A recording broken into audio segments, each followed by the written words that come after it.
welcome to session 30 on the 30th of the month. This is exciting. Remember last week, we had discovered a couple of interesting things. One, that Quirk's soul actually was taken from her. Parts of it was the reason why she was so inclined towards evil. That part of her soul was ripped from her by Keledri's grandmother and kind of infused inside of Keledri. Keledri has a kyber crystal as a part of her heart, and with that had a piece of Quirk's soul, but she was able to give that back. And of course, Quirk is beside herself with remorse and grief after what she's done. But Keledri remembered not only was Quirk like a sister to her, but that this whole experimentation, everything that her grandmother had been doing, revolved around Keledri, turning her into a vessel to open portals between realms. At the same time, we were learning from Kiva Lass as he dived inside of Grimm's mind that her father was one of his patrons, or rather his patron was a vestige of the Night Mother, this one that has been haunting the team almost since you started playing, the very one that kills Grimm in a future version. That Night Mother was her father's patron, and her father was cursed. Apparently, it was a family curse passed down the line, and he was trying to find a way to prevent it from passing to his daughter. He was looking at notes and ways and things, and as she kind of investigates what he's doing, the Night Mother wants to take a hold of Grimm, offering her power, but instead Grimm makes her pact with Alexander. And Alexander is able to trap the Night Mother for a short time until the Night Mother ultimately kills her father. And in the process, Grimm loses her arm because the magic that Alexander was doing needed a sacrifice. And so he took her limb to be able to do that. Now, that dark part in Grimm's mind that was always a mystery to her, that she always carried around, that she had killed her father, that part is now fully revealed to her, and she understands all that has transpired. Just as Nim knows that her parents have been grooming her as a descendant of Thonis and that family line. I don't like it. Grimm, having failed her last throw, did find herself incapacitated and trapped on this machine that Estrella was also connected to. Both of their blood, magical blood, imbuing this machine with the ability to start to turn and whir and open up a portal using Kieran's body as the focus. The kyber crystal embedded in his hand, actually making him literally a focusing crystal for the machine, a pale substitute for what Keledri naturally is. With the help of Mud, Grimm is freed. Everyone rushes to protect Estrella.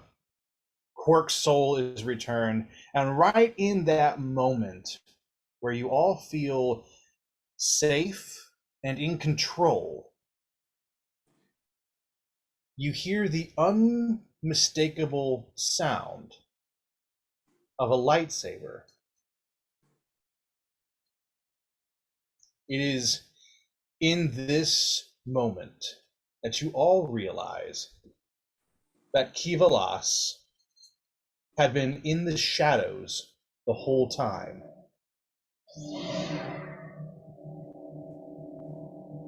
I want everybody to roll for initiative.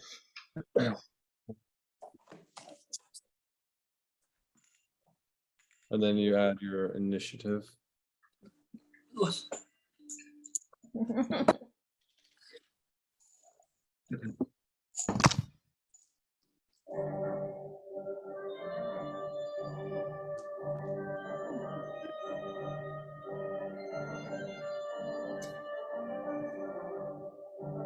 All right, so let's go ahead and start with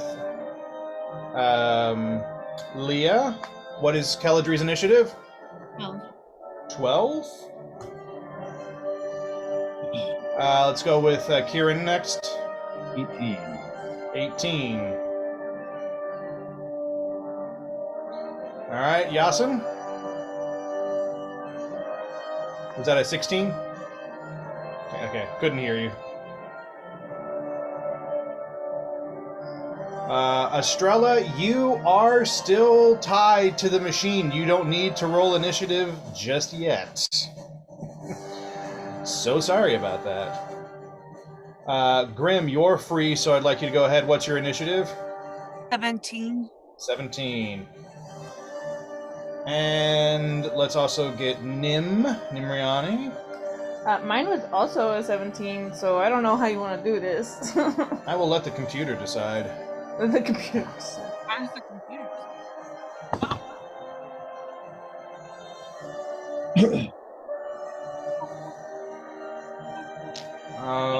Just go Alrighty. before me.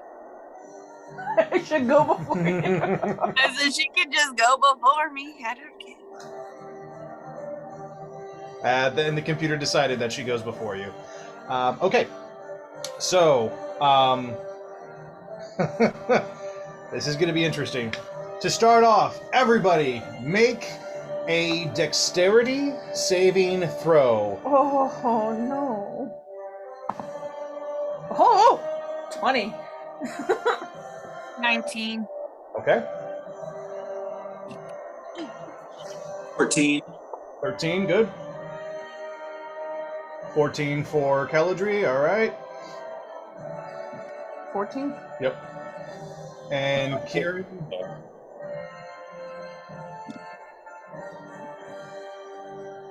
What's Kieran's? Oh, 14 also. 14. Okay, excellent. So here's what happens. Mud and Quirk are going to forego initiative, and they rush to Estrella's side. The rest of you gather around, weapons at the ready, as Kiva walks out of the shadows, his lightsaber extended, and you notice that his blade is long. In your world, you would see this as a long sword, something a claymore, a knight would carry on the back of a giant horse. It has a 10-foot range. Keep that in mind. It is twice as long as your average weapon. He carries a claymore version of a lightsaber. In one move, he extends his hand, and from him you feel this incredible burst of energy as he force pushes you off of this catwalk that you are on. Remember, the machine, these stairs lead up to where the machine is, and it's an open area. You can look down behind you and see the rest of the congregation of people milling about as they hear this lightsaber turn on, and he force pushes all of you off the edge. Every single one of you catches yourself mid-air. And like superheroes falling from the sky, you all land in a battle pose, ready for the fight. And you watch as Kiva just steps off the edge, his hands extended to either side, and just floats down to the floor, facing all of you. He cracks his neck. I thought it would be better if we had more room to fight, yes? Good. Now we can begin this properly. Roka! And you see behind on his throne, Roka sort of slithers forward.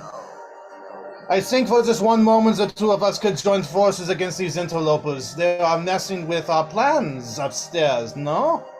And Roka just goes, "Whoa."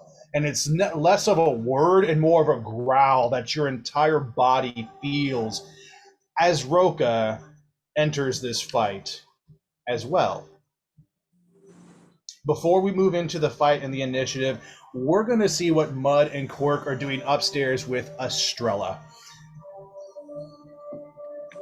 Mud rushes to Estrella's side and kind of shakes her awake a little bit as she's starting to pass out from it. And come on, Estrella, get your butt back here.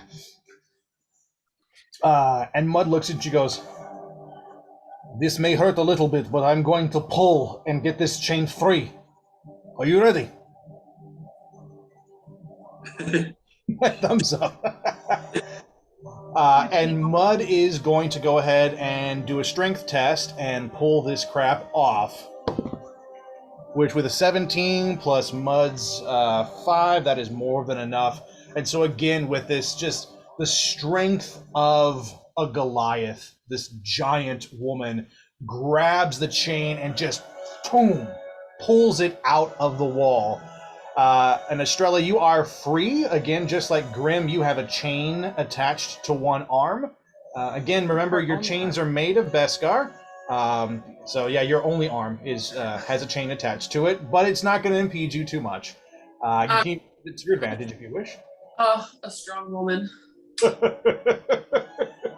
Quirk comes up to you, and she is blubbering. There's tears coming down her feathers, and she looks at you, and she says, "I am so sorry. I did not know what I was doing. Please forgive me. I'm so sorry." How do you respond to Quirk? I don't. I'm just gonna walk past her. Oh, I would go home with friends. Before you do, you feel her touch your shoulder, and it's your bad shoulder. It's the one that's got the little nub. Yep. And as she does, you feel a very familiar spell come over you, and What? she is casting Cure Wounds. Okay. What? No, not a bad spell. It's a good spell. Good spell. And she casts Cure Wounds, and she's going to heal you for 2, 5, 9 points of health. Solo is coming back with that other arm real quick. Like, And as you turn back and look at her, you see her kind of collapse to her knees, and she goes, "That's all I can give." And you can see that some of the wounds that have healed on you have appeared on her, and there are cuts in her chest and face. So bad. And so she's taken some of your damage as a way to give you some health back.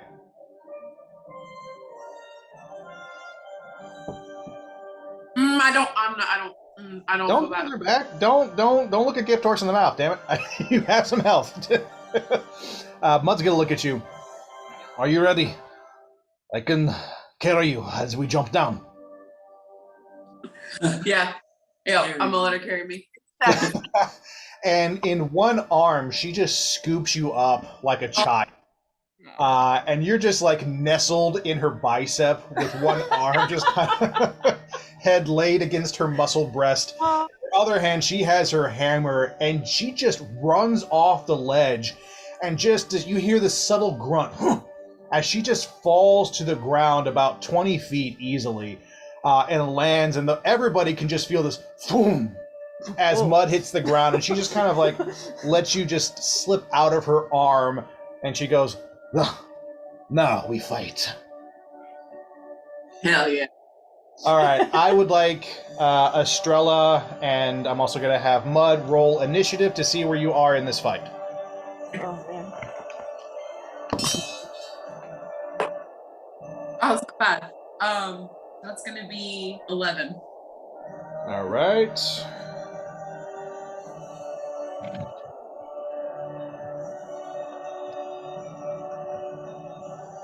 All right, and now the gang is all here, minus Kieran. Kieran's a cat. Kieran, I will let you use your unarmed strike modifier, so that's how you will do damage, unless you want to do more specific things. What did Mud roll? I'm just keeping track. So, Mud rolled an 8, Okay. and Estrella was 11. Okay, cool. I'm just trying to keep track. Alrighty, let's get it on. The initiative starts with Kieran with Nimriani on deck.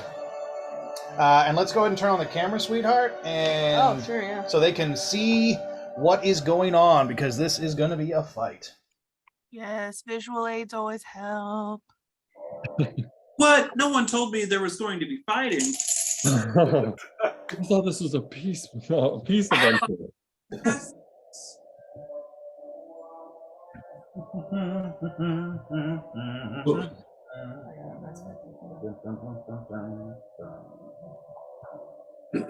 Around.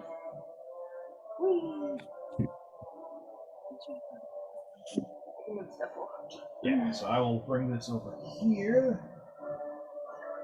Ah, I like the close up of the hand. You're It's welcome. so good. I thought it just really helped set the stage. Here we are. So,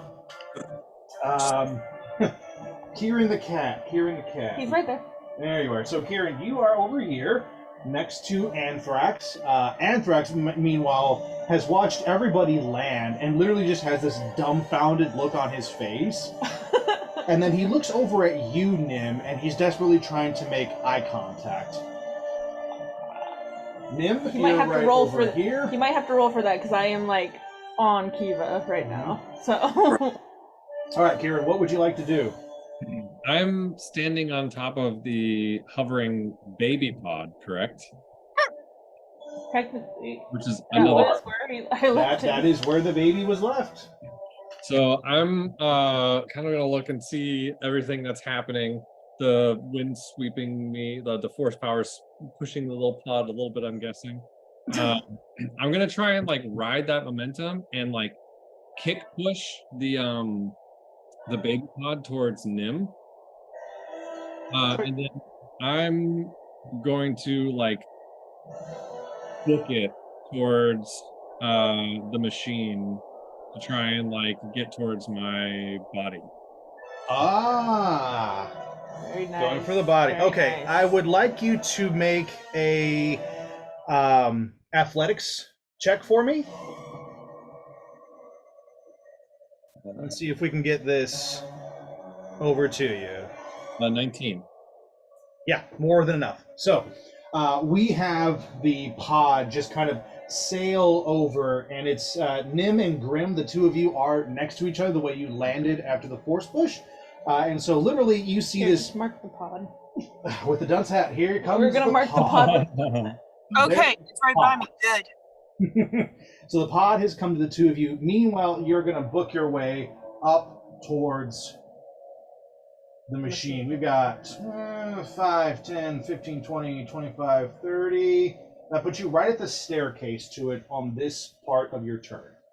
Okay. And if it takes more turns for me to get there, can I stay as like out of sight and towards the wall as possible, sinking in kind of like the shadows? Oh yeah, nobody noticed you. Okay. Secure cat. You're just a cat running from the fight. Nobody really cares or notices. But the fact that this pod has just kind of sailed slowly towards Grim.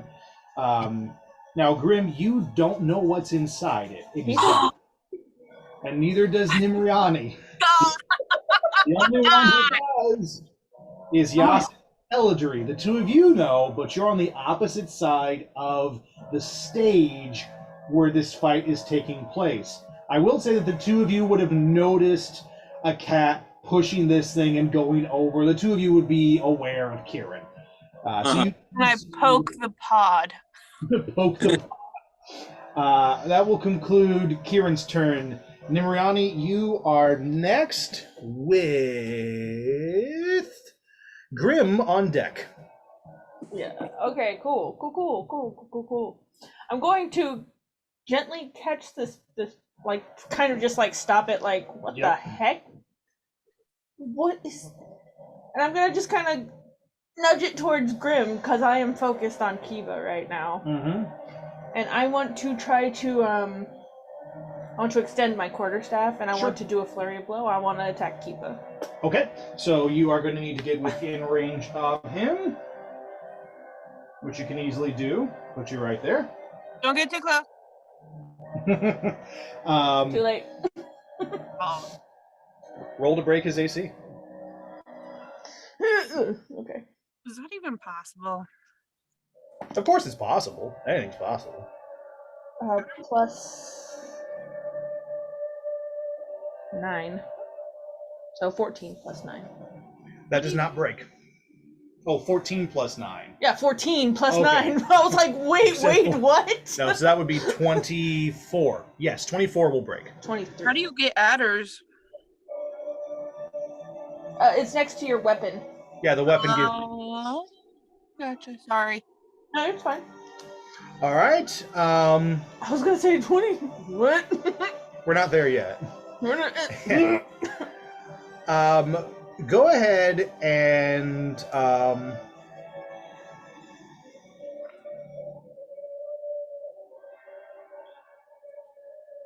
no. Mm. He's going to use one of his charges. Oh, but He's is going to use his reaction. This is because I moved into his. This is a Dark Lord of the Sith, by the way. There are rules for them in other games that I've adapted to D&D, so I didn't make most of this shit up. I promise. But even if I did, it's still fun. He uses a reaction called Battle Premonition. He has 3 charges which he can do this, so he's expended 1. He deflects your moves.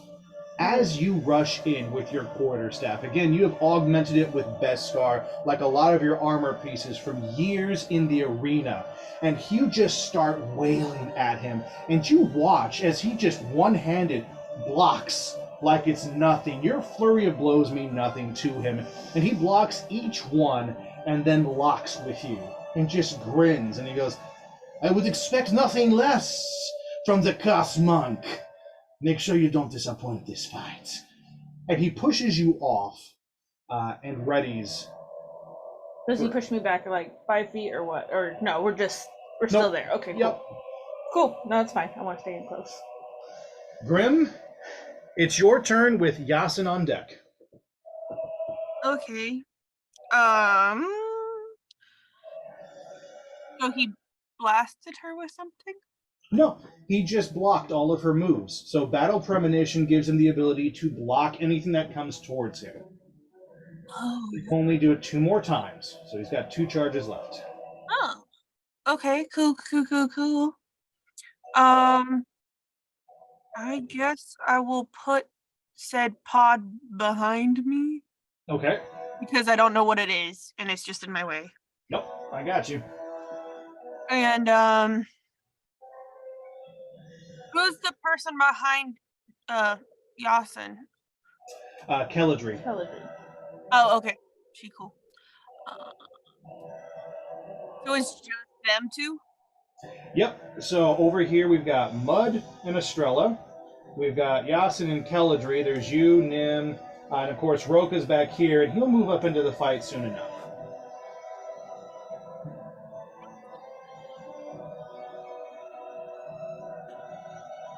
I'm gonna probably do something stupid, but I'm going to try to Eldritch Blast Roka.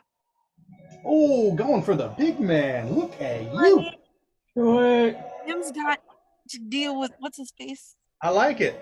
I like it a lot. Go ahead and roll to break his AC. Roll to break his AC.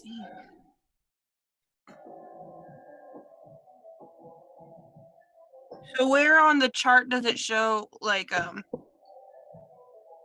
So if I look at your character and I view you here. Yeah. And then I'm going to go look at Eldritch Blast. So you have a +8 to hit, which means that you roll a d20 and then you add 8 to that to see if you can break someone's armor. 28.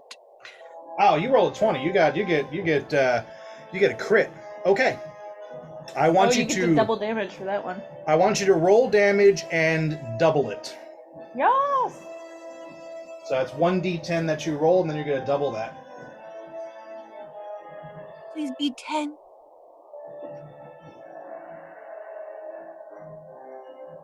Well, doubling it makes it 10. Okay. That's not bad. So, as you watch Nim battle with Kiva, you can see that Roka's attention is distracted, and you just charge a small blast in your hand and lance out this red lightning energy. It curves around Nim and Kiva and digs into Roka's flesh. He's a tough guy, He's singed, but he takes this damage well. But you get 10 points of damage on Roka the Hutt. And now he looks at you, and he just laughs. Ho, ho, ho, ho, ho. Uchuna Subada. And you can hear from out of the corner Mr. Morden, this slinky little frog-like person, just kind of peer out from around him. Roka finds it amusing that you've chosen to hit him. You're going to die. And he just kind of hides back behind Roka. You still have movement if you would like to reposition yourself, or you can end your turn. I'm going to kind of scooch where if to be behind him a little. Okay, so you want to come up on stage kind of like right here? No, like right behind her. Right there? Yeah, a little. Okay, that's good. Okay. All right, that will conclude your turn. Yasin, you are next with Kiva Las on deck. So I'm gonna say have Yasin turn to Keladri and be like, we have to like we've seen Kieran the cat not but push the pod with the baby over. So I'm gonna spin around and look at her and be like, we have to show Roka his kid. So maybe that'll pull him off us. Or put him off from attacking us. I'll say since So you can respond, Keladri. Table talk is free. Y'all can talk, so it's all good. I'm saying I don't know your friends, so maybe you wanna.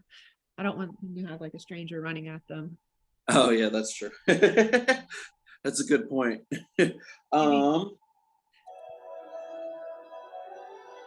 Well, then I'm going to say I'm right by you. Okay, so I'm going to move over. Well, kind of dash over to Grim. Okay, come over here. Yep, you can easily do that with your movement. Okay, cool. And now I'm going to be like, Grim, we don't have much time, but there's a baby in the pod, and the baby is Roka's baby. Okay, are you whispering this? I'm whispering it. Okay. Also, hi, it's nice to see you. Roll. Oh, gosh. Which one's higher for you, deception or sleight of hand? Oh. For Yasin. Okay, I was like, bro, it's not my turn. Sleight of hand. Okay, so roll sleight of hand for this. We're going to see if you're able to hide it from Kiva. Okay. Oh, please do. Does anything What did you just do? Oh no! No. Does it need Oh, a? One. Yasin thinks he whispers, but in the heat of battle, louder than he expects. And Kiva hears this, and he goes, "What? You did?" So it was you who invaded my fortress. Interesting. And I stole your coat too. It looks good on you. You should keep it. I will bury you in it. Oh, which one? Did he just admit that he kidnapped the guy behind his kid? Yeah. Kiva admitted that. Did Roka here? Roka is about a good 20 feet back. Yasin was literally on top of Kiva as he whispered. So let's see. So I guess with my turn, with the rest of my turn. Yeah, you still have your action. You can still take an action.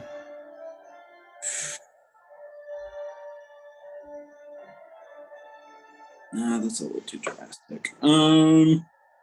Is anything too drastic at this point? No, it's not. Do it. Oh well, shoot. Well Unless then, you're gonna kill yourself, don't do that. Oh my god. Jesus. Easy Oh, what do you there. think of Estrella? I'm going to. Oh, Oh, that's a low blow. I'm going to. Well, then, since Kiva, I'm just going to open the pod then and go for a good old hostage situation with the baby. All right, so And you kind took oh, here. You went 5, 10, 15, 20 to get to this position. okay. If you use the rest of your movement to move towards the pod, that'll get you 5, 10, and that's it. So that's your 30 movement that you Okay. have there. If you want to dash, you can use an action to dash, and it'll give you another 30 feet, but you won't have an action, as in you can't hold the baby hostage. You can only make it to the pod. Mm, you can stand in front of it at least if you do that. well, how when I'm next to Grim, I'm about 20 feet from Roka, you said? From here you are 5, 10, 15, 20, 25, 30, about 35, 40 feet from Roka, next to Grim. You were more around 20 feet when you're next to Kiva. Okay. So if you want to, I mean, I can put you back here, no problem. It's like chess, we can talk it through.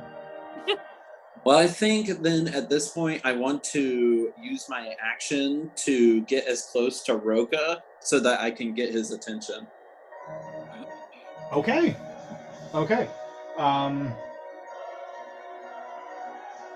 I can put you right on the other side of the stage. You are definitely close enough to talk to Roka. With your weapon, you are close enough to hit him if you wanted to, but I'll let you use your action and talk to Roka. Well, okay, so I do have a quick question. Does it count since I have this Black Sun chainmail coat, take my action to like activate the effect? Of course. Okay, it would take my action. Now the question is yes, it would take an action to activate it, and you'd have to determine what do you want to defend you against. Slashing, piercing, like you could choose one of those to help defend against it in particular. And if you wanted to learn what kind of damage, say, Kiva Las was doing, then you would need to take an action to steady him, and then on your next turn, yeah. And then activate your armor on the next turn. Oh, okay. Well, then I want to get, like I said, I'll get close to Roka and then study Roka. Okay, you can do that. Okay, cool. What are you looking for with Roka? You want to know his damage type? Yes. Okay, fair enough. And I will, on your next turn, you will know. Cool. So as you rush forward, Roka kind of eyes you curiously, but again, sort of like doesn't care. It's almost like a gnat on his doorstep. It's like, whatever. He's got his eyes fixed on Grim, the one who did a teeny bit of damage to him. Teeny bit. And that will conclude Yasin's turn. All right, well, let's continue on, because now it is Kiva Las's turn. Oh gosh. Brand. All right, what's the deal here? There we go.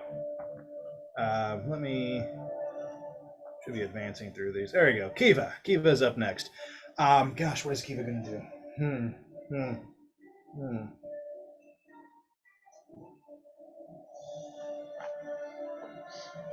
Don't think too hard about it. It's okay.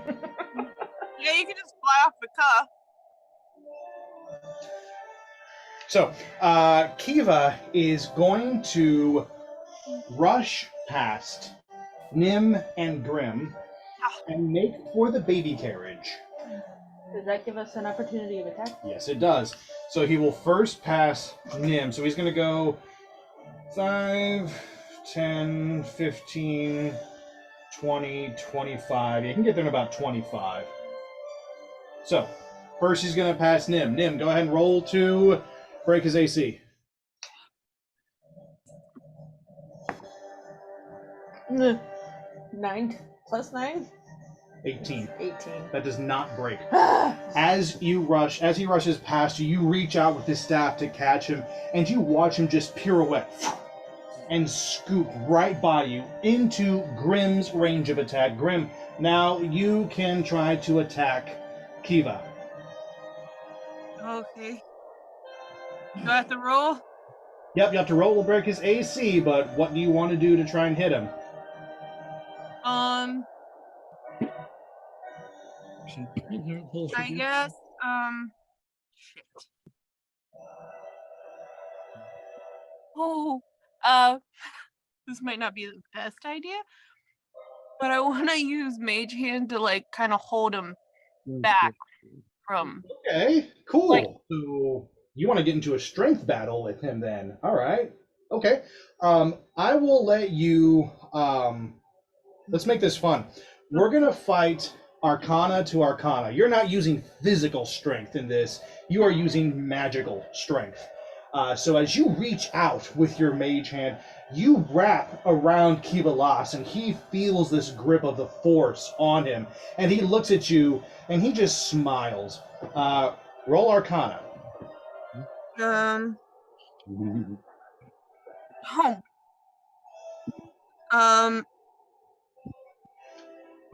20. Nat 20 or No. add it? 30, 20? 30. Okay, cool. Good roll. That'll do it.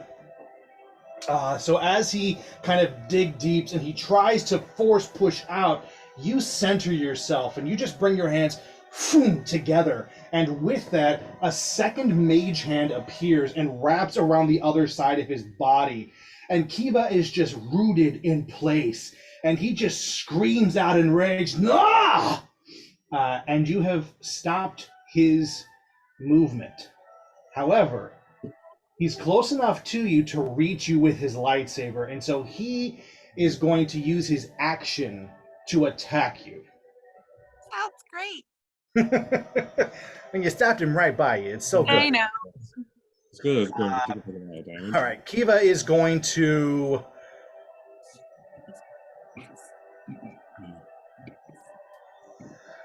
Kiva is going to do lightning. He's going to toss force lightning at you rather than go for the lightsaber. And he's going to... You need to make a...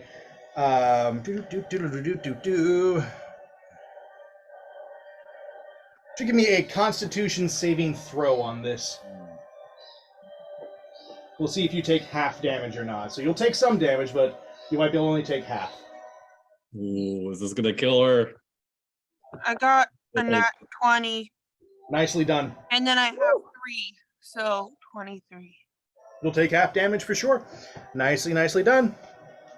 Okay, so he is going to... Where's my D10?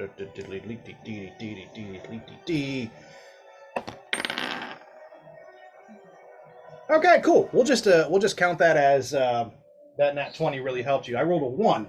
So you take 1 point of damage. This force lightning, he just throws it out at you, and you bring up your metal arm to deflect it.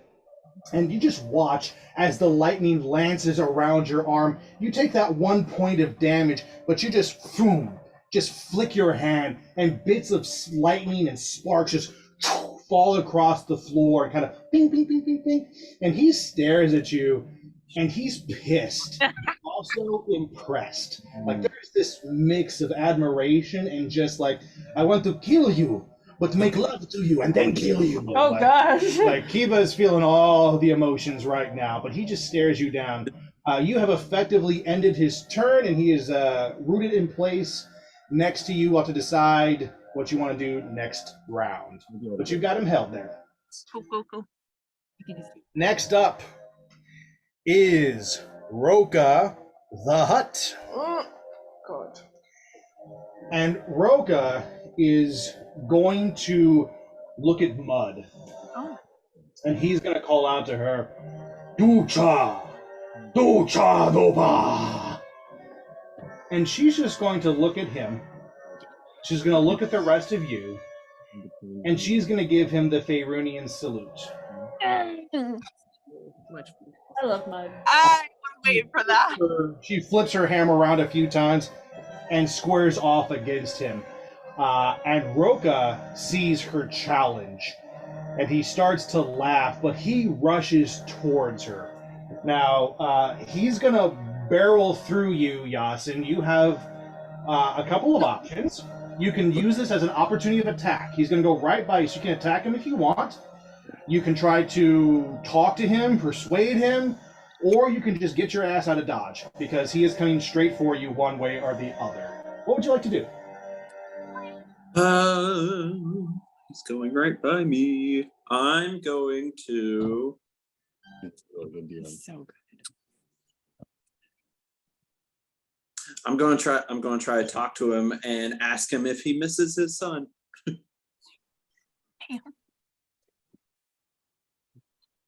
Roll persuasion with disadvantage. The middle of a battle. He said That's yes. awesome. He said, "This is."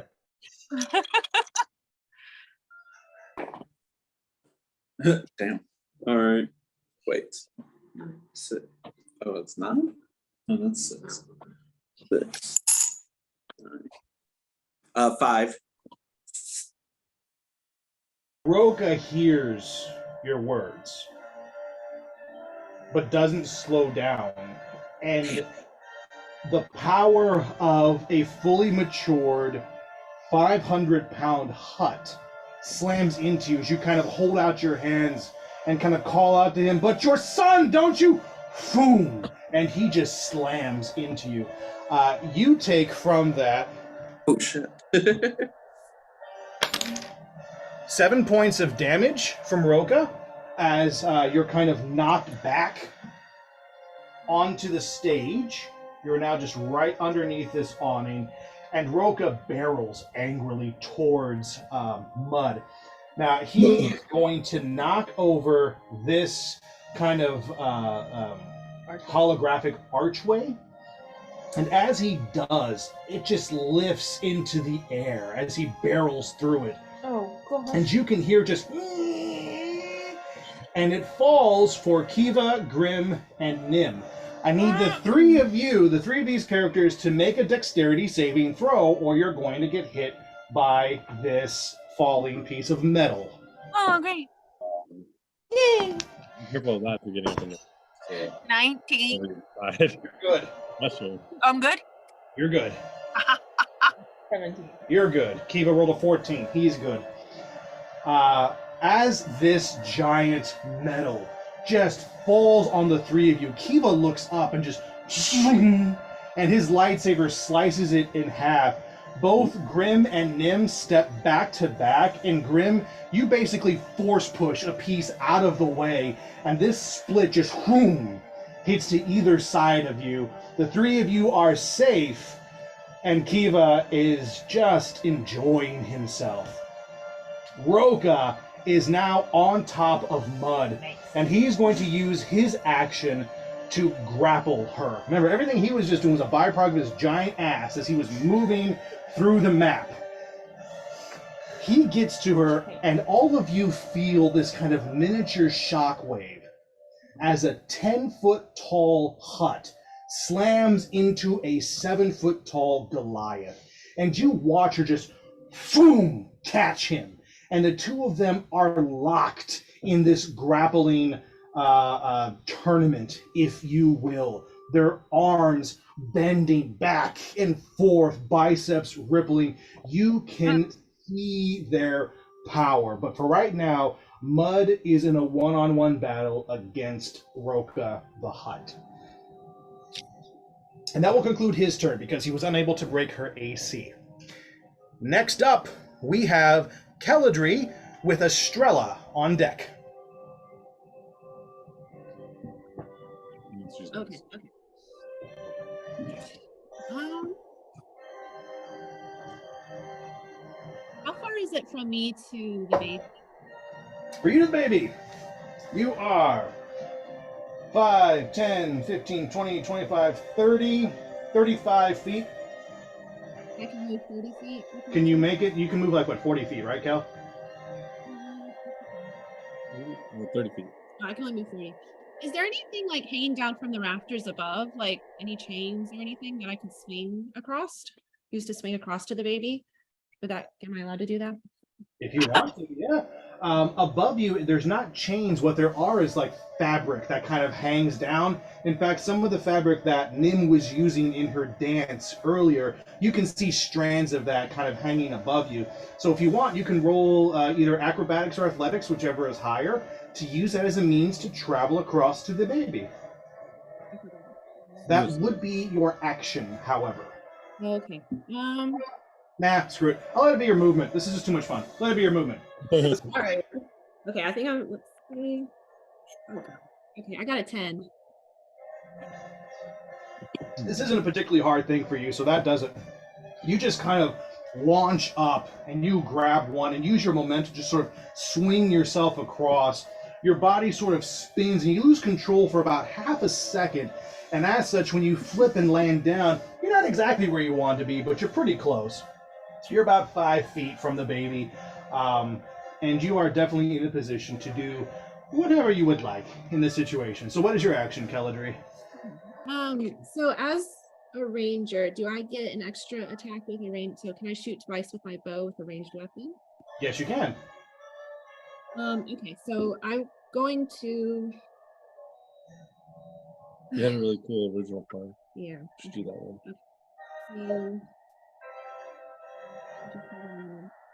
Okay, so I was thinking if I can maybe shoot right at. Yeah, keep a loss. Okay, so shoot at keep loss, and then can I do a second strike and then a second shot with ensnaring strike? Yes, you can. So how would I roll for that? All right, so let's go for your first attack, the one without ensnaring strike. Roll to break Kiva's AC.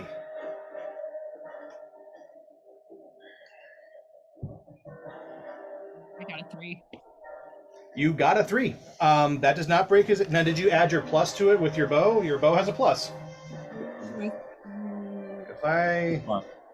Plus 7. Okay, so I got a 10.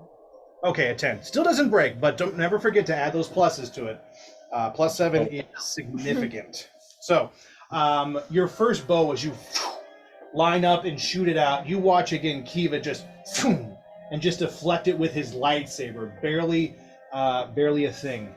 Roll your second attack for ensnaring strike.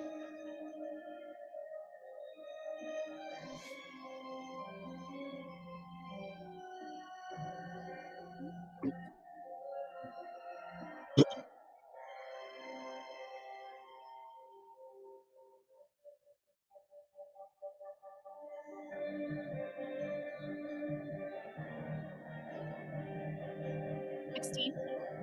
16 does not hit, I'm afraid. So again, as your second arrow just follows right behind the first one, as Kiva deflects the first, he reaches out with the force and grabs the second one inches from his face. And he just holds it there for a moment, and he sees these like tendrils kind of lance out from the tip of it, trying to ensnare him, and he just flings it to the side and readies himself. And that will conclude Keladri's turn. Not bad. Let's try. Next up, we have Estrella. All right. Mud on deck. I want to help Mud. She's fighting Roko, right? Yep. Cool. All right. So I want to take. Oh gosh, he's a big boy. How long is the chain that's attached to my arm? You easily got like 15, maybe 20 feet on it, you know. Damn. I would like to see if I could whip that chain around him and try to strangle him. Star Wars stuff. Why do we have these same ideas? I love this. A true Star Wars fan. All right, let's make this Let's. let's make this a dexterity save for Roka. He is in the middle of a fight, so I want you to roll. Give me an attack roll with advantage. And Roka's going to make a dex save. We're just going to say he's got to beat like a 10. Oh shit! It's 18. Oof. All right, so Woo, woo, woo, woo. You took on my bad luck. Thank you. It's like that's what they're Like, no problem, babe. all right, so here's what happens. Here's what happens.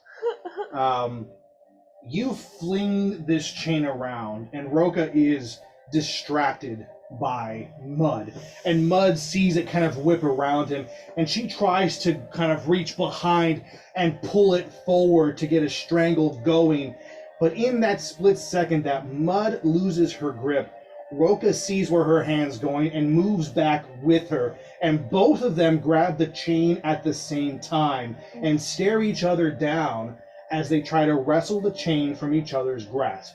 So you weren't able to break Roka's AC, but you did have enough on the dexterity save to at least get it part way around. So that's where they are right now. You still have your movement if you wish to move somewhere else. You only move within the confines of the chain that you are now attached to, by the way. So I'm going to say you have 10 feet of movement you can make. Oh God. Can I move to just like step on his tail and inconvenience him a little bit more? Yeah, if you move closer to him, you have way more movement. So you Great. want to move to his tail? Yeah, I want to stomp on it. Okay, cool. You can't stomp on it because that would take a second action that you don't have, but you are right by there. So if the next turn you want to do some stuff, you can do some stuff. Stomping. My God, this is weird. Next up is Mud, and then after that we go back to Kieran. A lot of people we're going through. It's gonna be a fun night. Mud is going to do what Mud do best. Mud is going to muscle the shit out of Roka. She wants to get this chain locked around him because she likes what Estrella is throwing down. And so she's going to get to a strength battle with a hut. This is going to be interesting. So first we roll for Roka. Oh, my fat boy. He rolled a 1. I don't even need a roll for Mud. Damn. Okay. As Mud and Roka lock eyes with each other, Roka's just a little sweaty, little bit of that hut greasy grease. Ew. And the whole room can just hear this kind of sound as it releases from his hand, and Mud is able to yank that chain, and she uses her movement to run around to where Estrella is. Ooh. And hands Estrella the other part of the chain and goes, pull. And are you going to pull with her? Yes, absolutely. Hell yeah. And so the two of you begin to pull on this chain. And Roka, caught off guard for a split second, is just, and you just see him kind of lurch back. And we're going to do some improvised damage on this. This is going to be fun. This is going to be damage over time as you guys choke him to death. We're going to start with 1d20. That's going to be 16 points of damage on Roka. Nice. Nicely done. We're going to go 16. Ooh, I hear a commercial. So cool. All right, not bad. 16 points of damage on the big boy. We are getting somewhere. And that will conclude Mud's turn. So every single turn, the two of you have the option to tighten the noose. As it gets tighter, I will roll an additional d20. So next time it's 2 d20s. Next time it's 3 d20s. But on Roka's turn, he will have the ability to free himself from the chain. And it will take a combined strength effort from the two of you to keep him trapped. That is the fight the two of you are in now. Nice. We are moving to Kieran with Nim on deck. Kieran, what would you like to do? How far am I from the machine now? You can make it in one more movement easily. Okay, I'm gonna like look around and see if there's any like, like tube spacings in between tubes, so I can see if I can get like into the machine and like kind of Ah, get my cat body into it. yeah, no, I would say this machine has a lot of different tubes, wires, conduits, things that you could easily get into without any stress. As you make your way up to the top, though, you're going to see Quark up there, who is just sort of on her knees, panting heavily as she looks down at the fight, and she turns to see you, and you hear, and she just kind of has this inquisitive look on her face. And then she takes a moment and stares into your eyes. Is there anything that you're going to try and convey to Quark? I will let's see. Do I have any of my like astral abilities? I will say yes, you do. That's tied to your soul, not to your body. Can I almost use my like I'm gonna kind of I don't want to like dissonant whispers her. But I'll just like send out my like my astral like wills that like kind of like the same thing that she saw with the tether, and I'm just gonna like project it towards her and just like focus on that. Okay, we're going to improvise this. I want you to roll Arcana and add also add your persuasion to it.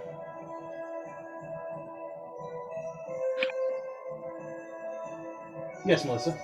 Who's the space person? The space Oh, this guy over here? Yeah. That's Anthrax. What's he doing? That's a good question. Where's Kelladries? I can't see her. She's over here. It's hard to see her. Oh, okay. I was like, I'm missing someone. Who is it? I was like, where's Kelladries? What a cure. What? 19. 19. As you reach out and kind of just tap into your spirit in a way that you've never done before. Before, you've always had your body as a conduit. You can't use the cat as a conduit instead. So your soul, your spirit is 100% resonating. And as you project it outwards, Quark can see Kieran, full spectral form, standing in front of her with the cat around Kieran's knees, just sort of just in a battle posture, a little wary, a little trying to be inquisitive. But she sees you, Kieran, and immediately looks inside the machine and goes, "Oh, gods, it's you, you're there. And she points at both. And she goes, I can help you. Let me see if I can turn the machine off. I can do something. And she immediately rushes over to it and starts hitting a bunch of the controls. Quark is able to partially control the machine's rotation on the inside. You can see now that this big opening, that's kind of like windows every so often between these metal beams, there's an inside metal wall that rotates around it. And she slows it down, and you can see your body in the midst of this energy. It's blood mixed with magic, mixed with electricity, and the power of the kyber crystal that is in your hand, and you're just holding it up into the heart of the machine. What do you want to do? Can I speak in this astral form? You To can her? try. Sure. What would you like to say? We're gonna say, because it's evidently that it's just a vessel, right? My body. Yep. I'm gonna ask her, where is she? Like evidently meaning the Night Mother. Would you like to just say the Night Mother? Yeah, sure. Just thinking simpler words that I could probably muster, but yeah, where's the Sure. language? Quirk stops for a moment and looks at you. She can hear you, and goes, I don't know. Here, there, everywhere. I've not seen her since the fight started.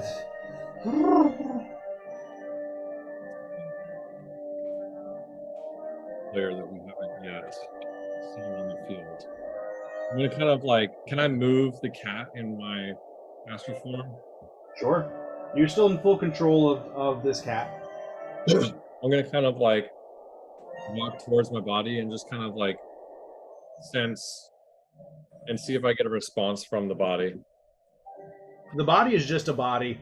The cat, there's nothing about these two that are connecting as you get closer to it.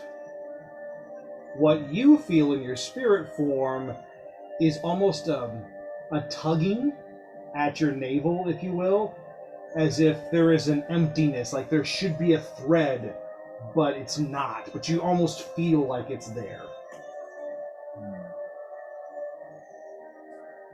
I'm gonna send you a message real quick. Okay. Getting crafty.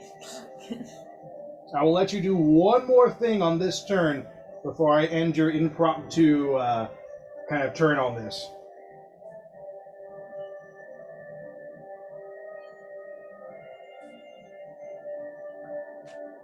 All right, send you a message.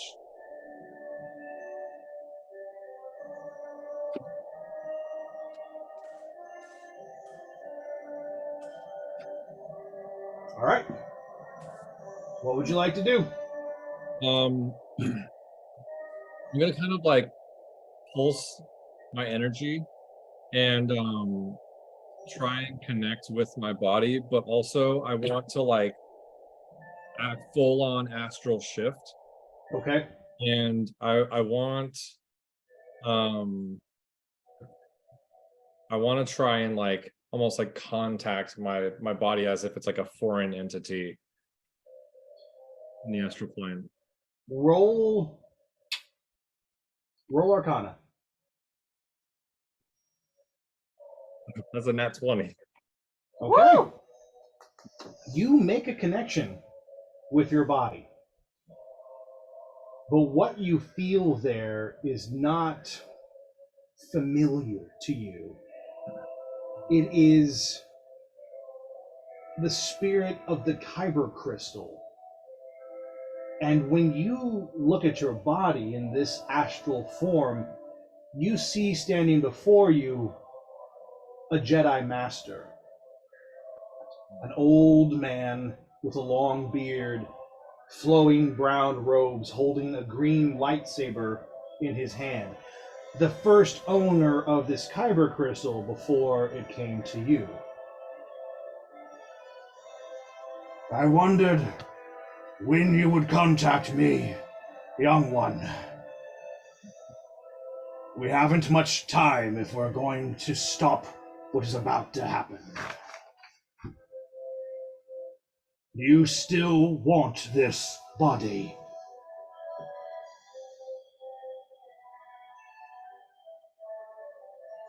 I look at the body and just see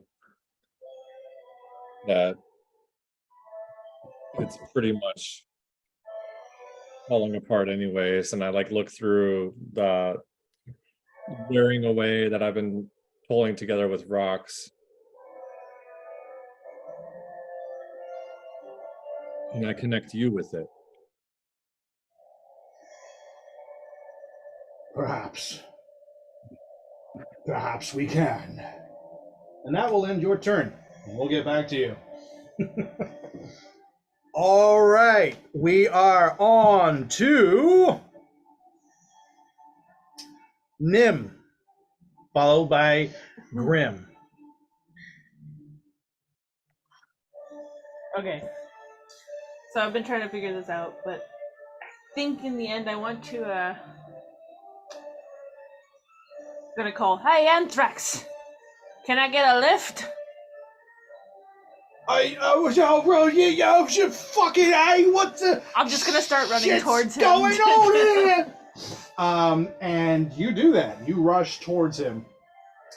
Kiva is still being held by Grim right now and cannot use his opportunity of attack. And you launch. Where would you like Anthrax to throw you? Right above Kiva. I want to come down on Kiva with my quarterstaff. Okay. If I do hit, I wanna get this out of the way so I don't feel like I'm like adding stuff on there. No. If I do hit, I want to use the open hand technique, which uses one of my key points, and I can use the effect to make him fall prone until the end of my next turn. Okay. Cool. You rush towards Anthrax. Roll a d20. Okay. Beat a 5.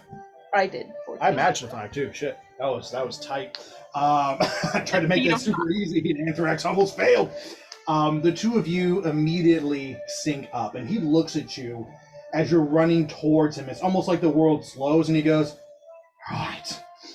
And you watch him get into the pose he's gotten into for years, and as your foot touches onto his hands, he just launches, and you feel his full weight, his tail, boom, hits the ground as he uses that to propel you up, and you soar 20 feet into the air, curving and twirling as you ready to come down all Dragon Ball Z style right on top of Kiva's head.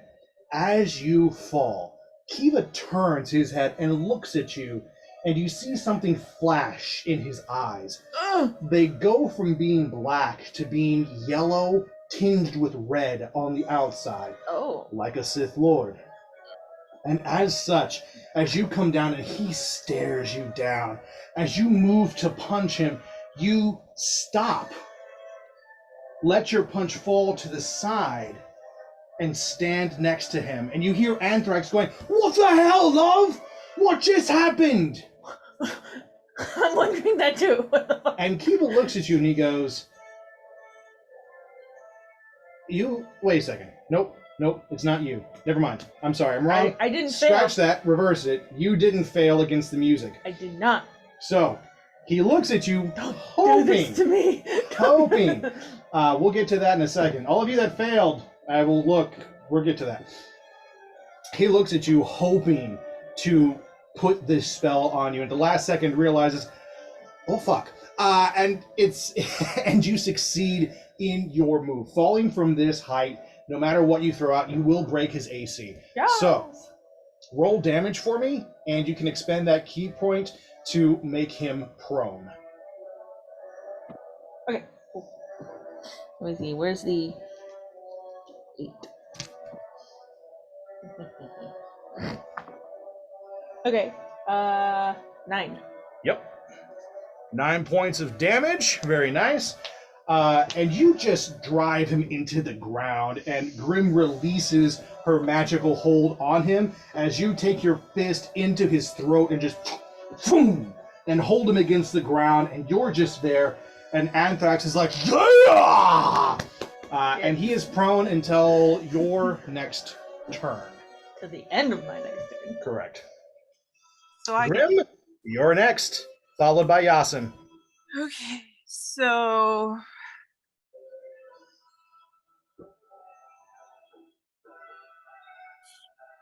did we see what happened with Kiva? Uh-huh. Oh, you were right there. You're right there. He's right now. You released your magical No, hold. no. Oh, sorry, not Kiva. Roka. Oh yeah, all you can see that fight. It's all in the area. You could rush to help if you wanted to, or shoot him from a distance. You can do whatever you want. I think I'm gonna go for the baby. Okay, yep, because you heard, so yes. Yeah. For the baby, all right. You can Yeah. get that on your turn on your movement. Okay. Sweet. Now, since you're leaving, he's got a 10-foot blade. He cannot react. Oh, that's right. He can't react because he is prone, and you are on top of him. There we go. That'll Nope, make. he cannot react right now. Oh, poor baby boy. Yes, you make it to the baby. You and Keldry are next to this child carrier. I guess just for funsies, I'm gonna Eldritch Blast Roka again. Is that what you want to do with your action? Your reaction? I mean, you moved to the baby for a reason. I'm just saying you can Yeah, do do you want you the- can do anything. Yeah, I guess I'll open the pod and get the child out. Okay, you can do that. I will let you take one more action since this is just getting spicy. What do you want to do with the baby? Ooh. Okay, open the pod. I have the child. You have the child. You're I don't holding, know what to do with babies. holding 20 pounds of baby hut smush. Ugh. Just boom, right there. You got him. What would you like to do? Oh, fuck. Who's after me? Kieran? Yasin is after you. Yeah, I'm sorry.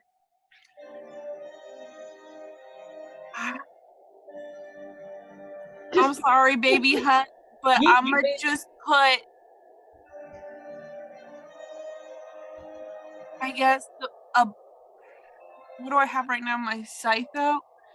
Mm-hmm. I guess I'll just put it close to the baby without putting it on the baby. Okay. In a threatening manner, you know. Sure. Do you want to? What are you doing to get Roka's attention? Like he's being choked right now, and he's more worried about the chain than following what you're doing. So you got to get his attention.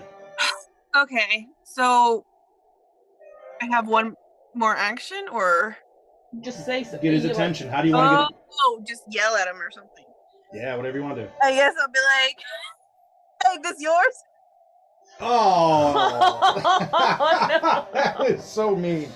Yeah, that'll do. That'll do just fine. As you're holding this scythe with one hand, 20 pounds in your other hand of total hut squish, you got this scythe right there, and you yell out to Roka, and he turns his head as he's holding against this chain, and you watch his eyes get wide, and you can see the fear in his eyes.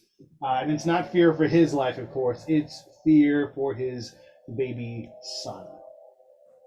And that'll end your turn. You have a hostage. Yasin, you are next with Kivalas screaming like a small little worm on his turn since he can't do anything. So I guess my first question is, did I find out what kind of damage Yes, that you did. So Roka does, hang on, bringing it up now. His damage is bludgeoning damage. All right. So yeah. So I'll activate that for my Done. So as you do so, you sort of kind of haphazardly start touching controls on your coat as you kind of get used to the technology with it, and you feel something shift within the fibers, and everything becomes a little bit tighter, stronger. You feel the metal pieces kind of move into positions around your vital body parts that are on this coat, and it is sort of activated bludgeoning damage mode. So any bludgeoning damage that you take for the rest of this fight will have half damage against you right now. You have a resistance to bludgeoning. Nice. All right. And so that was that my one action I can do? Now let's have it. Okay, so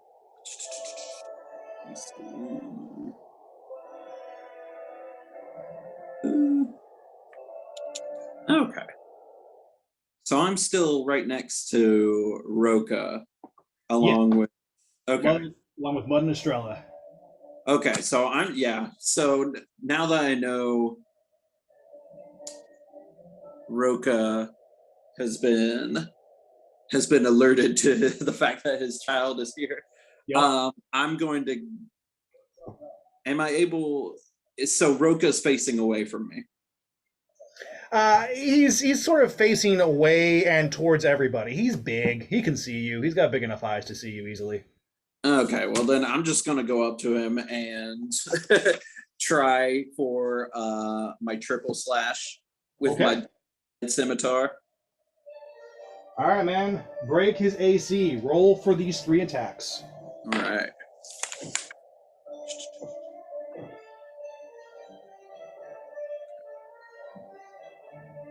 All right, so that's 11. That does not break. Yeah, I didn't figure. Let's see. I did 11 and then 6, and then I got a 20. A nat 20. Are you adding your sword's plus to your attacks? You shouldn't be rolling as low as a 6. That's way too low for a plus. Oh, hey, yeah. So cool, you got a nat 20, so you critted once, that's good. Let's see how the other 2 do. What is your plus on that weapon? I think I want to say it's +3, but let me pull it up real quick. I got a feeling it's a little higher. Let's see. Let's take a look. I'm also going to bring it up too. Like nobody should be rolling a 6 at this point in the game. Let's see. Dark Tide. +3 bonus to attack. Nah, bro. You also have a +10. Woo! Your Dark Tide Scimitar is a +10 to hit. It's right there, right next to the name.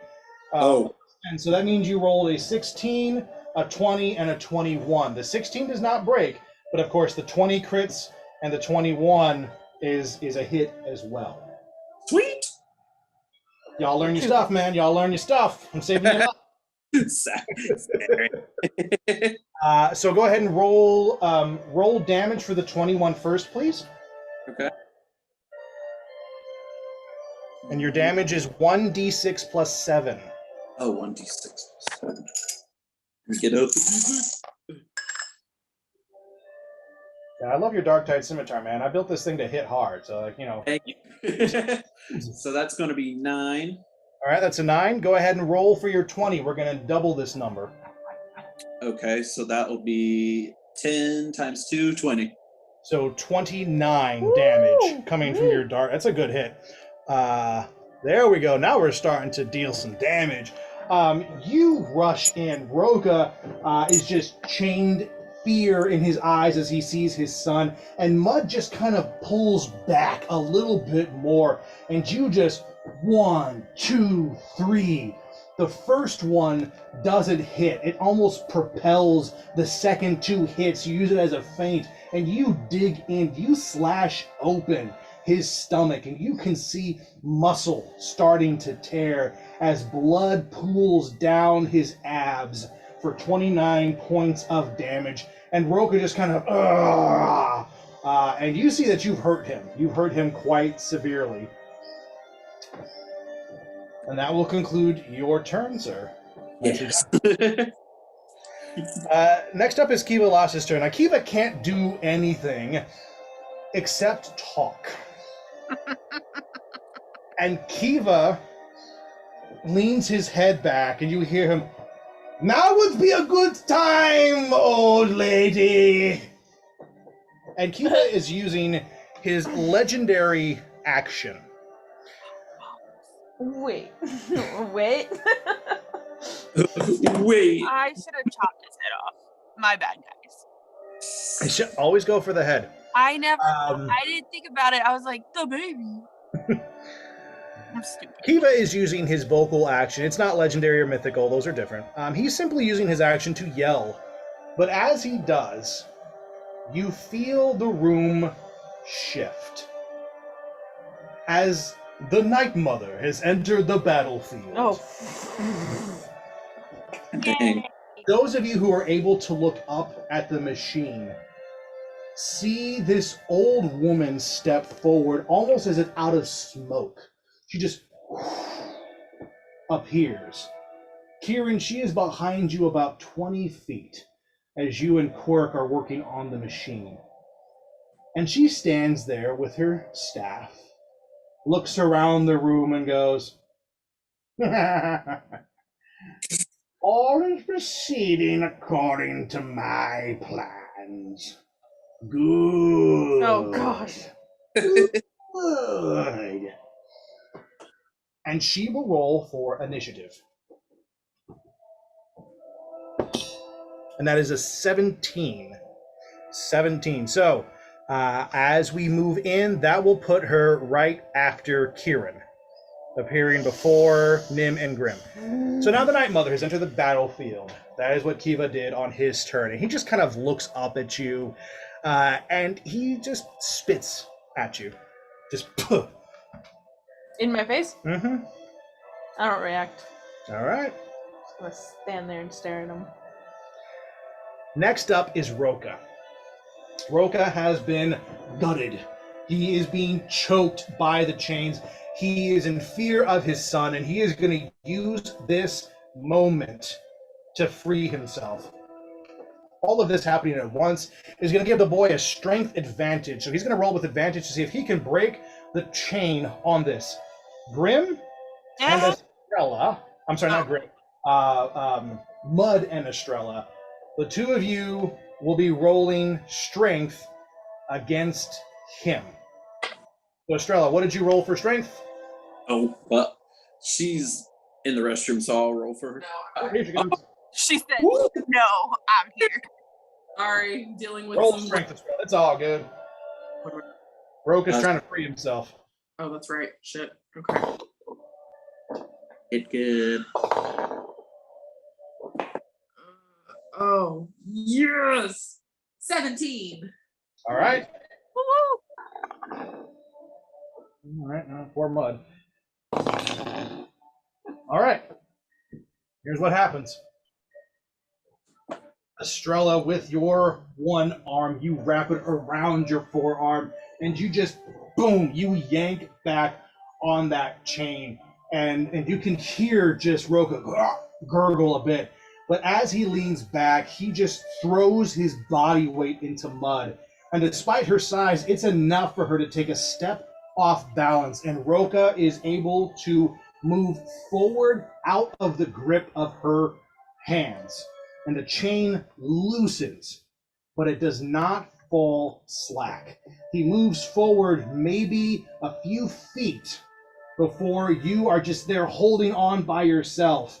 And Mud's hand kind of reinforces. You were able to keep Roka from fleeing entirely, but he does have a little bit of a lead on you now as he tries to pull away. Not bad. That will conclude Roka's turn. Next up, Caladri with Estrella on deck.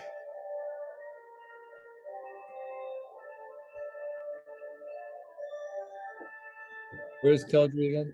She's behind me. Gotcha. Over here with the baby. Um, Of course, the baby is now in Grim's arms with the scythe to his neck. So, Caladri, what would you like to do in this moment?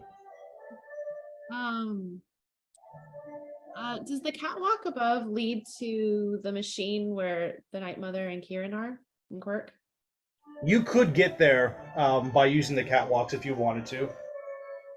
You would have to climb up the silks that have been dropped. You'd have to make your way up to that, and then you could scale the catwalks across easily enough. I think I'll try to do that, try to climb up the silks to the catwalk. Okay. I want you to roll athletics for me. Yeah, that's much better. 24. All right, nice. And so in one movement, you just kind of leap, grab the silk, and just sort of yank yourself up and just do this really graceful arching flip and land on the catwalk. You are about one movement, I would say, about 30 to 40 feet away from where the Night Mother is standing. Just a small gap between where the catwalk is and where the platform is. I'd say about a good 10-foot gap that you would have to leap if you want to make it to her. Did climbing up there count as my action, or is this just my movement? This is all movement right now. Okay. Sorry, trying to decide. Here, look at these.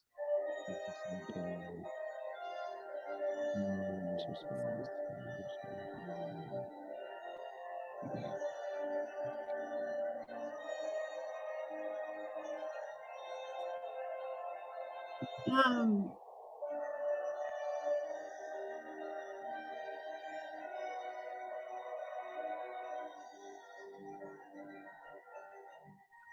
Sorry. You got this.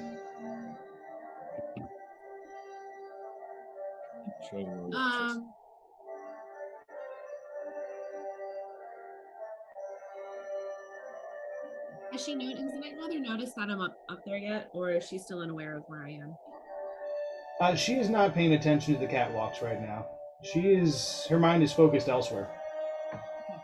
I guess I'll go ahead and use this opportunity to attack.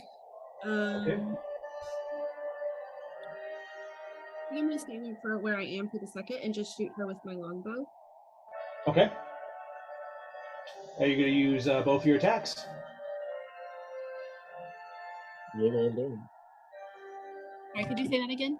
Are you going to use both your attacks? I mean, why not? Yeah. Yes. Cool. You just going to do 2 arrow strikes against her? Yeah. Okay. Roll to break her AC. Is there anything, since she's not really paying attention, it's like a almost like catching her off guard kind of a thing? Nope.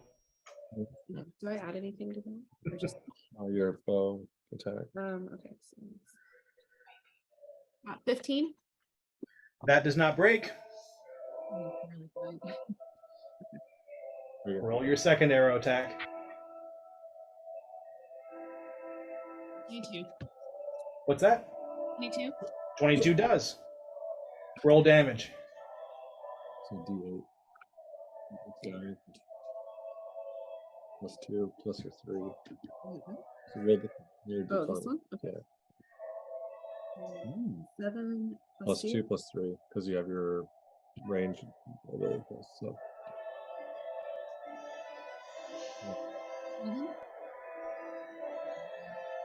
What do we got? 11. 11? Was it 11? You cut out a second. 11 damage, yeah. 11 damage. Cool. All right, here's what happens. You let 2 arrows fly. 1, 2. They are on top of each other. Literally the second arrow riding the first one. Your grandmother, being extremely sensitive to anything around her, immediately senses the first arrow as it crosses her threshold, and she just kind of looks at it and boom, just uses her mind power to just kind of deflect it out of the way. But the second arrow, she doesn't even notice as it sinks into her shoulder, boom, and pops out the back. And she just looks down at it and looks up at you. Caladri! So nice of you to stop by. And she takes 11 points of damage from that hit and is now 100% aware of where you are. And that will end your turn. Unless you want to use any movement to get closer, I'll give you a little bit of extra closer space, or you want to stay where you're at. About 30 feet from her. Yeah, I'm going to stay where I am for right now. Sounds good.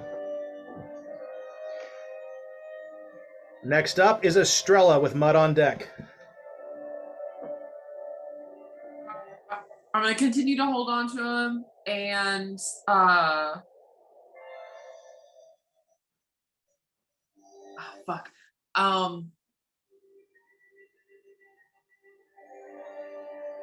Yeah, I'm gonna climb on his tail and see if I can get better leverage to pull.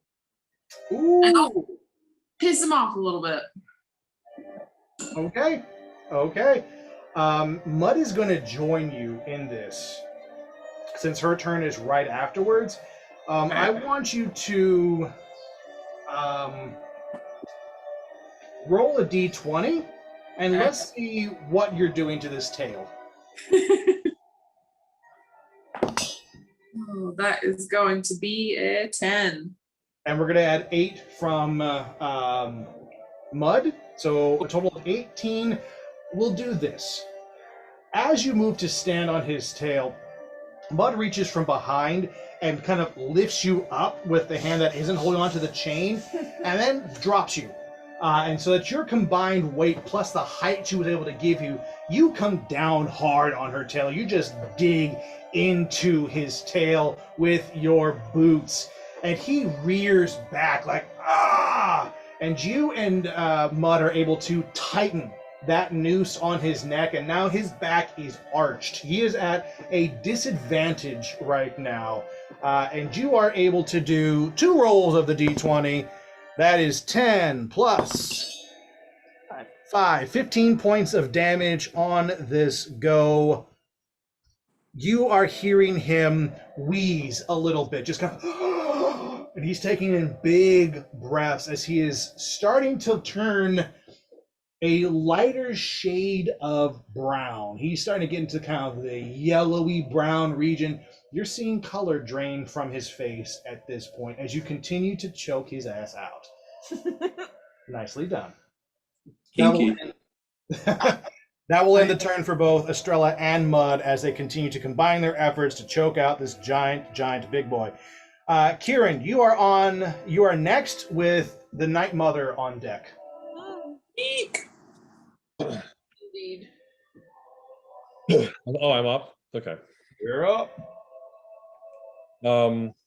With the astral figure of this Jedi in front of me, I'm going to use this like astral shifting power to kind of summon the Loth Cat's soul into this plane. And I'm going to kind of kneel down and pet it gently and ask, do you know how soul stones are forged?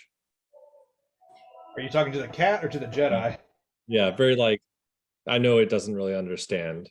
Yeah, it just looks up at you and kind of leans into your hand a little bit, and Quirk can see that you have fully separated your soul from the cat, and the cat is now just a cat as you talk. I say, I've done this only once before. And I'm sorry, little friend. I'm going to hold in my hand the space where my soul stone used to be, kind of glowing, and Kieran's eyes are going to darken a little bit, and I'm going to absorb its soul in order to reincarnate myself. Roll Arcana with advantage. Jessica, breathe. No. It's Kieran or the cat. I mean, yeah. Yeah. That is 14. No one blinks when I hold a knife to a baby, but it's But a cat. That was my plan. So if one of us had to do Quirk and the Jedi watch as this cat withers as you close your hand, and it just painlessly slumps to the side and grows cold. Your hand glows bright. This soul forming and swirling within this space, as if within your hand is an atom enlarged. We can see the electrons moving and pulsing. Everything glows, and with each pulse, it moves up your spiritual body. And as it does, your flesh becomes solid. You can feel weight as your arm, shoulder, chest, legs come into existence. But it doesn't fully take. As the power reaches your eye and the other shoulder, it stops. And there is this moment where your ethereal body and your real body exist at the same time. And the ethereal fades, and you are left missing one arm. Your left arm did not form. And the space that you had occupied with a gem on your face is open and a hole. Do you accept these modifications to your body? Yes. Welcome to the one-arm crew. I'm like friggin' missing a lot. I know, yeah. I'm going to like kind of like cough breath, trying to like breathe for the first time. Mhm. And then from my former body that I've given basically free reign to the Jedi if he wants it, or however, I'm going to take the Master Sword, and that's all I'm going to take, and put it on my hilt. Mhm.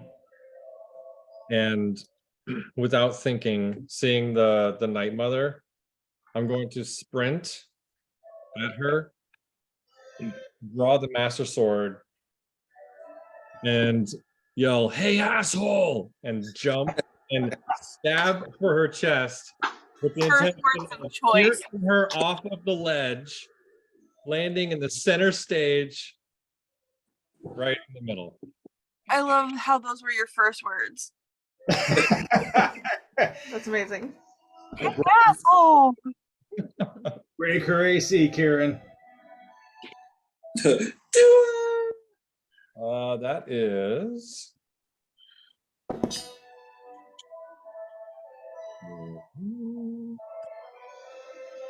26. As you rush towards the Night Mother, you feel the Jedi behind you push against your back. And with the Force, he is strengthening you, pushing you faster and farther than you could move on your own. By the time you scream out, "Hey, asshole," you are on top of the Night Mother. Literally, your sword is going into her chest as she turns to look at you. And she catches the blade halfway to prevent it from fully skewering her body, but she cannot stop your momentum. And the two of you topple 20 feet to the ground. You on top of her, boom, and finishing the attack, getting the sword deep into her chest. I want you to roll damage and crit it for me. Double Yeah, that. boy.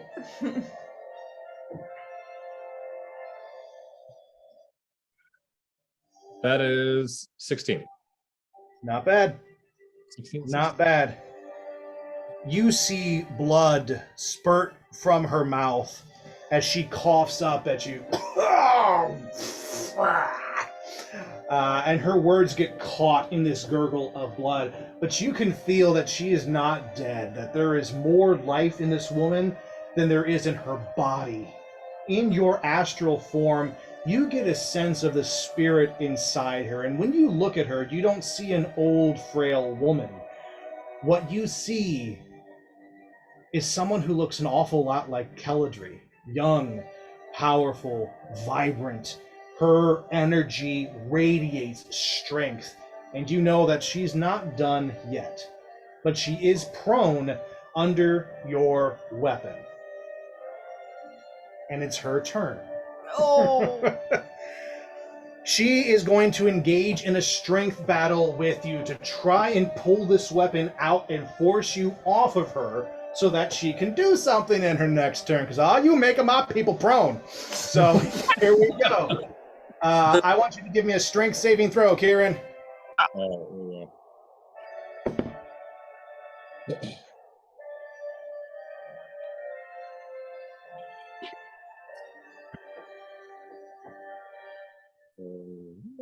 19. Yeah, that beats her. And as she tries to reach up, and she's using arcanic energies around this blade, but the power of the Master Sword is a little bit more than she can handle right now. And as she tries to manipulate it out, her power slips and you stay planted on top of her. At least for this round, she is trapped underneath you. And that concludes her turn. Next up is Nimriani with Grim on deck. Whew. How do you follow that up, man? Okay. Want a new body? We just given him out this game. Who needs a new body? Let's go. Where's the cut? Okay, so he's prone. Which hand is his saber in? He only has one hand, so this will be in his right hand. Left Only side has didn't. one hand? Kieran, yeah. Oh, you mean Kiva? Kiva! I was like, he's part of the guild. I'm sorry. I I'm missed so that part. sorry. Kiva. No, Kiva. Lightsaber. So he's right-handed. Okay.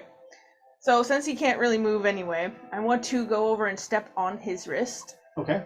That's holding the lightsaber. Okay. And I want to disarm him. I want to take the lightsaber from him.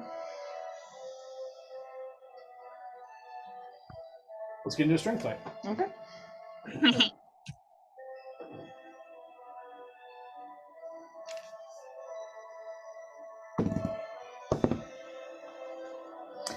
I got a 15 plus 2. Damn, I got a 15. I got an 8 plus 7, which gave me a 15. You win. Damn it. So here's what happens. Kiva is just trying to hold on to this, but that key energy that you just shoved into his chest, he can't fight against it, and eventually his grip fails and just twists right out of his hand. Do you take the weapon, or are you simply throwing it to the side? Oh, I know. I'm holding on to it. And the weapon is yours. You now have a 10-foot reach lightsaber in your hand. Okay, so was that my action? I only have movement left. You have movement left. Come to me.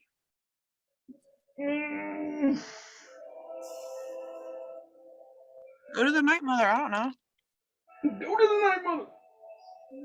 Isn't she doing some?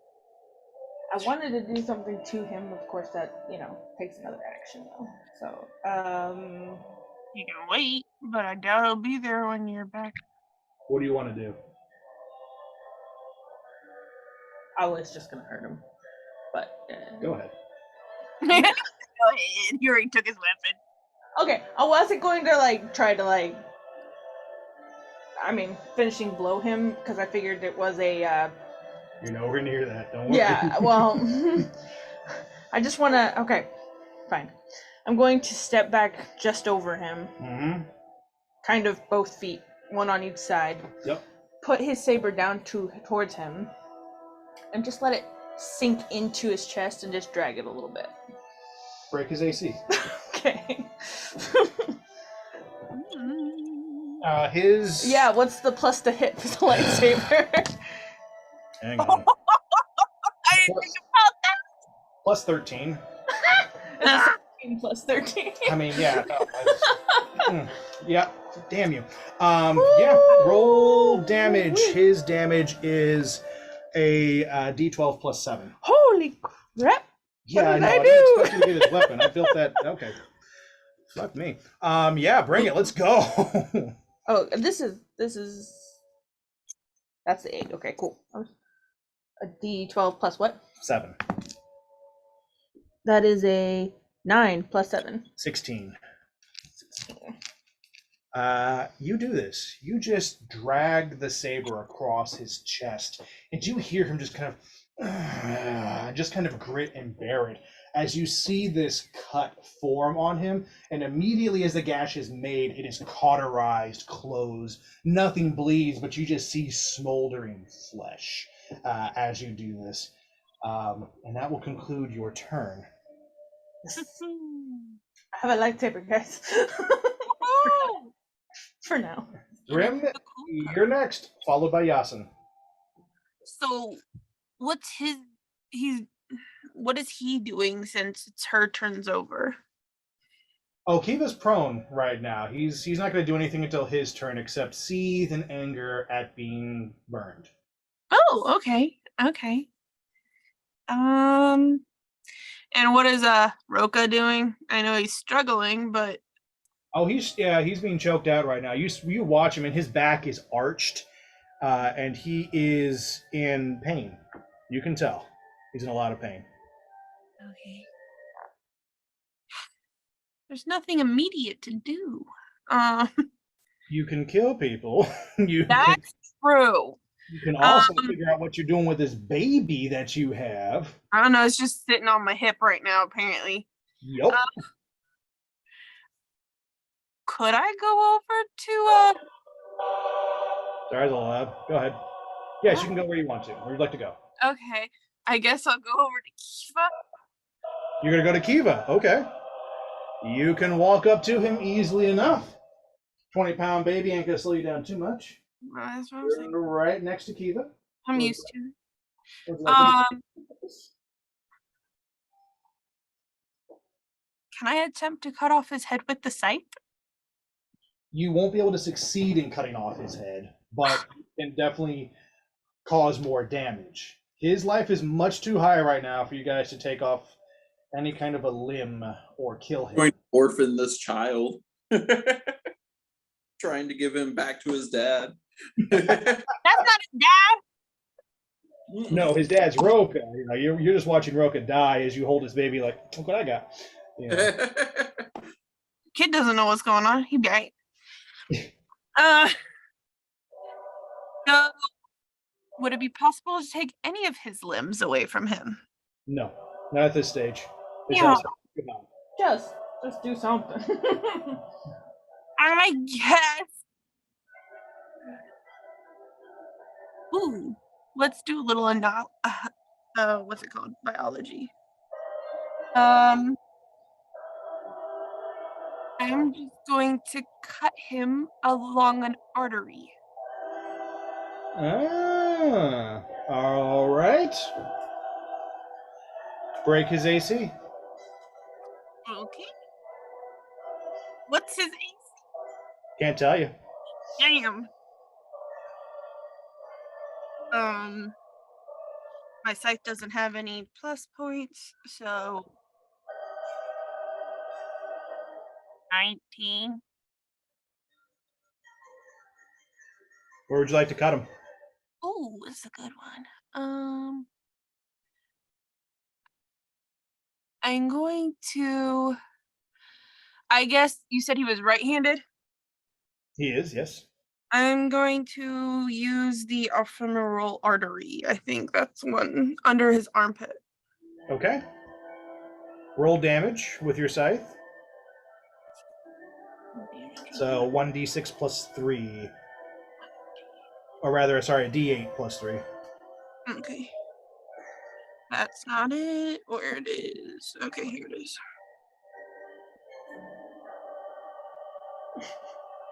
Oh, you're dancing to the evil music. 1d6 plus 3. Yep. 9. Yeah, full damage. You take your scythe, just casually raking it across his arm, right underneath his arm for 9 points of damage. He starts to bleed, but not as much as you'd expect. He's a Twi'lek. You aren't sure where his ephemeral artery actually is. And you went to slice where it was on a tiefling. He takes the 9 points of damage and bleeds. He's not going to bleed out anytime soon. Freaking aliens Freaking. with their weird bodies and atomic. You still have a little bit more movement left if you wish to continue moving. Actually, because I don't think he would do anything weird, I'm gonna head over to Anthrax. Okay. Yep, you got enough movement to do that. And you make it over to Anthrax, kind of right by these barrels. Here's where your movement will stop you. And he sees you and takes kind of a few steps towards you. He's like, what the hell are you all doing with this baby? Shit, this ain't safe for a kid. I'm gonna need you to take him. Oh, you just fucking just gonna leave that on me, not even gonna buy me dinner, and just gonna leave me with a kid. Roll persuasion. See if he will take this child from you. Persuasion.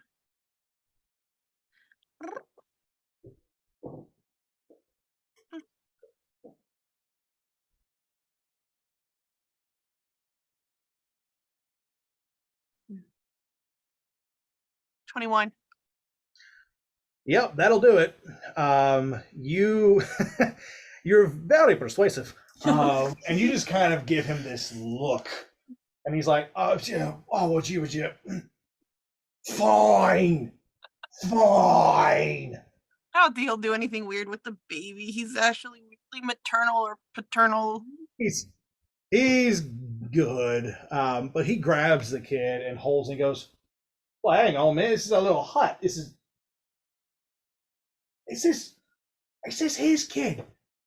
Did you all steal Roger's child?" Technically, I took him out of his carriage. That's all I did.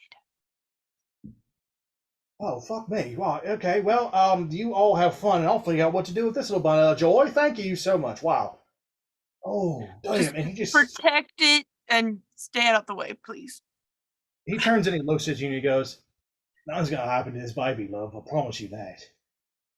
And he gets his axe out, which, of course, is his guitar axe, and he gets out with the other hand. Twinkle. And he just starts to like bounce this kid on one hand and hold him there. Aw.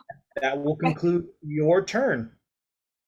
Yasin, you're next with Kivalas on deck. All right. What would you like to do, sir? Let me get a good look at the battlefield here. Ooh.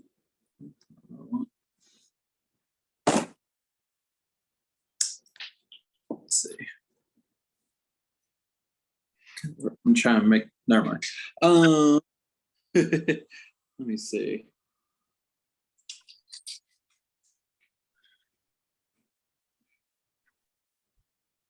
So Estrella still has the stranglehold.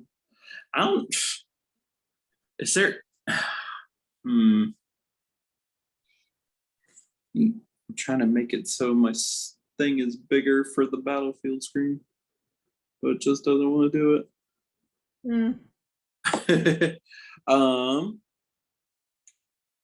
You are right next to Roka, if that helps. Yeah, I'm right next to Roka. I can see that.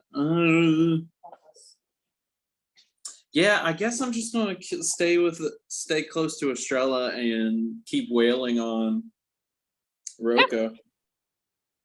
All right, wail away. Right. 3 rolls. All right. So I We're just got torturing them at this point. so I got 15. Nope. 26. Yes. And 24. Yep. Roll damage for 2 hits, please. All right. So that's going to be 9. And 9 again. 18 points of damage from the Dark Tide Scimitar. You are wailing on this guy, opening more gashes into his body, and Roka is starting to scream in pain from these hits. And Estrella and Mud can feel him start to sag against the chain. Roka is dying. And he is being hurt tremendously by what is happening. Clearly, a hut's weakness is being choked. Clearly. It's how it works in the movies. It's how it works here. Bastard got choked, and he can't seem to do a damn thing about it. He got choked in the movies. Return of the Jedi. That's how Jabba the Hutt was killed. Leia choked him out with a chain. That's where Emily got it. I'm not gonna lie, the older ones, I don't know that much about them. It's all good. It's all good. That will conclude Yasin's turn. A lot of damage being done to the hut. And through it all, Kiva starts to laugh. It's a low chuckle that raises in pitch and volume, just maniacal, as he stands to his feet slowly and brushes himself off.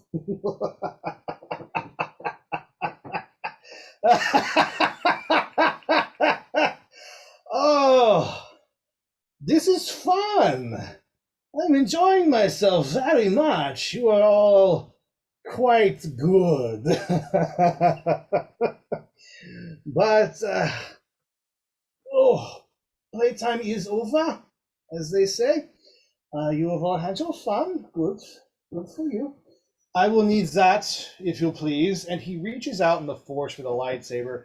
Make a strength saving throw for me. Well, fucker, Don't let him get it back. fucker, I just got this. Don't take it back. What's he gonna say if he doesn't get it back? 18.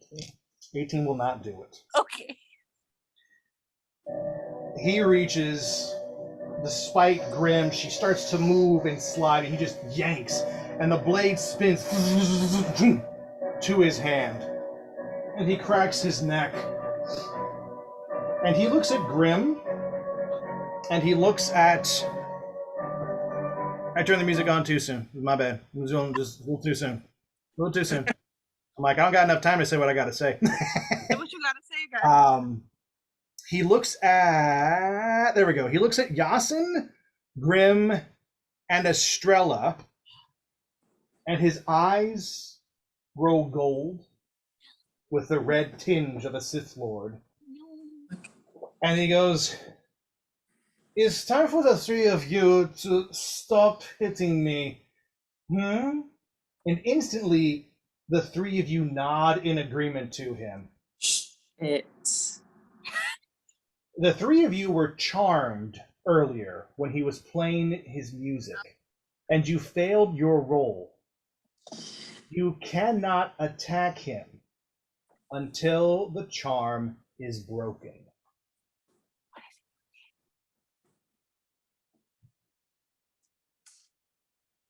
He then opens a comlink. Now I'm going to play the damn music. He opens a comlink on his wrist, and for his action, he's going to use a layer action. This is Givalas. It's time for the rest of you to come to the party, please. Thank you. And turns off the comlink. Immediately, you hear the stomping of boots as 10 dark side troopers fill into the room from all sides and surround the party.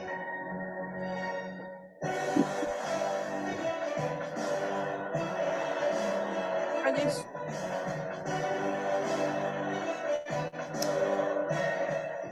And that is where we end tonight's session. No, put your hand down. Put your hand down. I got